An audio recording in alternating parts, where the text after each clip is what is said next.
Hi, good evening. This is Meredith Lego, and I am doing a series of videos on Ascension science. And in this particular video, I'm going to be sharing some content that I channeled from Ascended Master Hilarion on the concept of life force, or chi, put another way. Now, if you're new to this channel, I would encourage you to and if the content frankly resonates with you, I would encourage you to go back to some of the very early videos and see what I was able to channel from him on the concept of the quantum field and how we as consciousness beings sort of reside within it and how we can essentially evolve our consciousness over time. Really interesting stuff. So in this particular channeling session, I didn't necessarily have a question, but information started coming in. The flowing of energy comes at a cost. The life force, or chi, takes flow within the physical body, running waves of energy to sustain life force. If the higher self does not feel the life is being used in the most productive way to accomplish the soul's purpose, it will be removed. Use it or lose it. So that's kind of a key message. So obviously life force, or chi, runs through the physical body. It comes from the energy body. But if you're not doing what your higher self wanted you to do, even if your ego thinks you're doing fine, if your higher self is like you are not on path, not on mission for why you came here, you're out of there. And with that, I would encourage you to watch a video that I did on the concept of exit points. Because you do actually plan multiple exit points prior to coming into an incarnation. He goes on to say that life force energy flows without blockages in the body. Blockages are caused when stagnant energies block the energetic pathways via meridians. So these would be meridians within the body. Energy blockages are often caused by trapped emotions, or energy motions, energy in motion, that also constricts the DNA. And with that, I actually saw a vision of DNA curling up, so constricting, if you will. Chi, life force energy, is source energy. The soul speaks in a language of impulses and feelings, not words. The ego speaks in words in your mental body. Differentiate the language and source of inspiration. This is a huge milestone on the ascension journey to accrete more light into the DNA. The greater the integration of the soul into your physical body, the higher the accretion of light into your DNA. Galactic or cosmic consciousness turns on as doors open within the crown and the upper 12 through 15 chakras. Dimensional pathways via portals in DNA flows a connection to universal or cosmic connection to all that is in all space-time and time-space. In all multidimensional and densities, all is life, and all is alive or conscious energy. Some in actions as particle space, and some in antimatter space. You are now kinetic energy and particle space.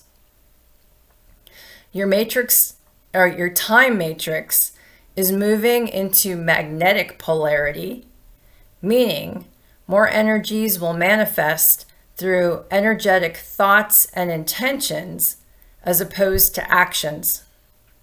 This switch requires the necessity to let go and pull, or kind of pull into your being that which you need.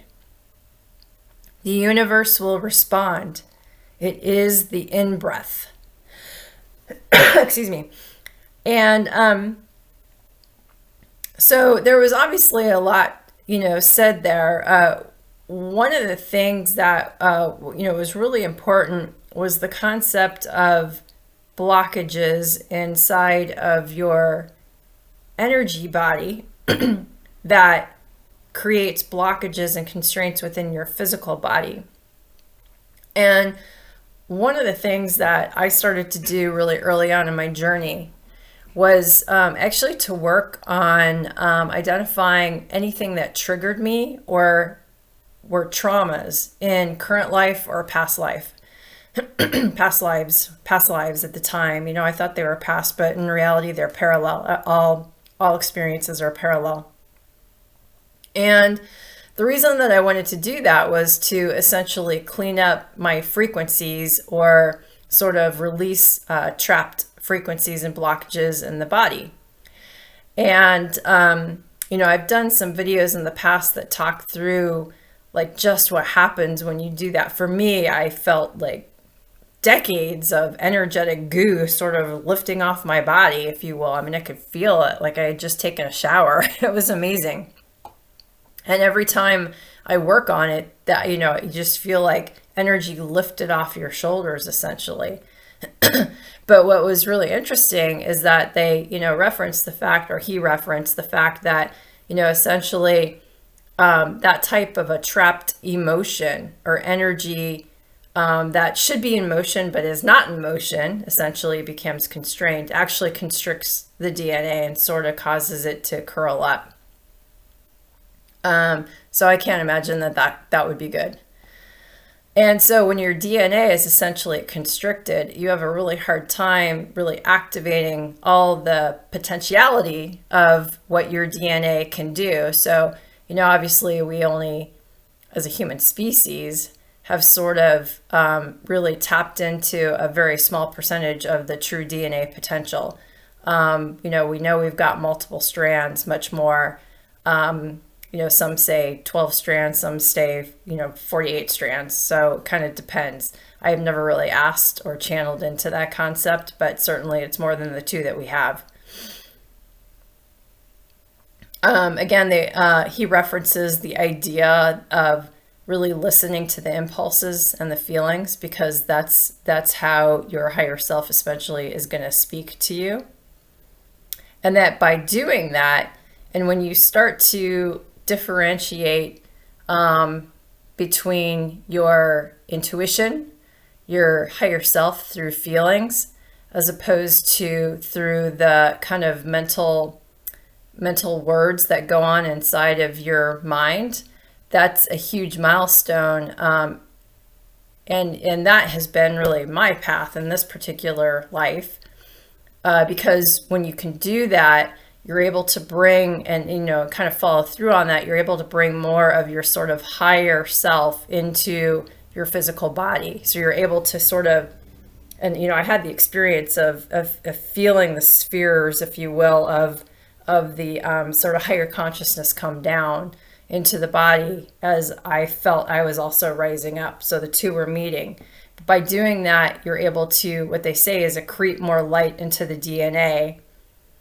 And so the greater integration of the soul into the physical body, the higher the accretion of light into your DNA. And again, that's what allows for more activation, which I have to assume causes the additional turning on of higher sensory perceptions or higher capabilities of your true multidimensional self. So you're integrating essentially your higher self into the physical form. You're not poofing into a different dimension, so to speak. And then let's see, what else do they talk about? You know, they obviously get into the fact that, you know, everything is conscious energy. Some of it just happens to be particle and antimatter, so matter, antimatter. So that gets into the idea of sort of electrical, magnetic, and sort of white hole, black hole matter in space-time. And that very much references some previous videos that I've done on the concept of the infinity loop, and how that actually is constructed, and how we kind of move through time as well. Now, something that's kind of interesting at the end is he references that we're moving into more magnetic polarity, which, if you kind of think about the idea of if you've got sort of opposing, we live in a world with very opposing different energetic forces, electrical energy and magnetic energy. And, oftentimes that's sort of like a bipolar force, if you will.